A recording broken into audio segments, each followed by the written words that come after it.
The European Commission has hit back at Theresa May's comments on Brexit negotiations, admonishing the Prime Minister and warning Britain it still has more work to do before a deal can be struck.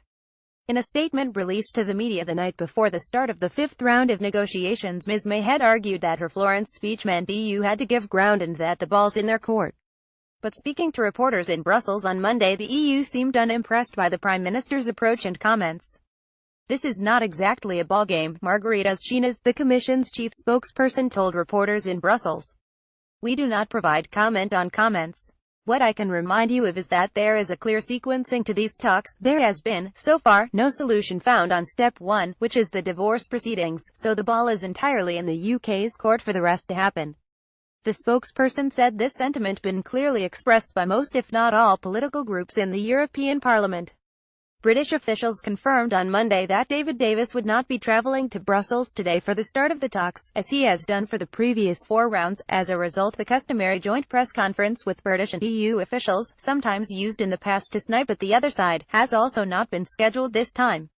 Asked about Mr Davis' absence, which is apparently for parliamentary duties, the European Commission spokesperson said the pace of talks would depend on the availability of British negotiators.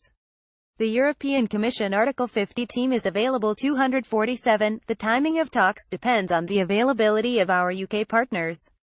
"We are always here and we are ready," he said. "As far as the Secretary of State's agenda is concerned, you may like to check directly with him."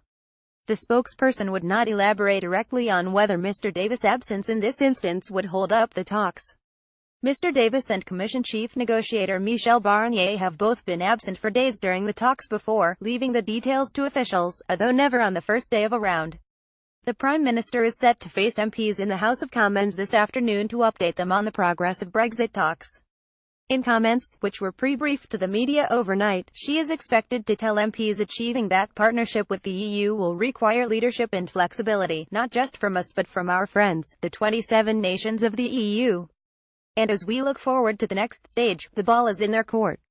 But I am optimistic we will receive a positive response." More about Brexit. Margaritas Schinas reuse content.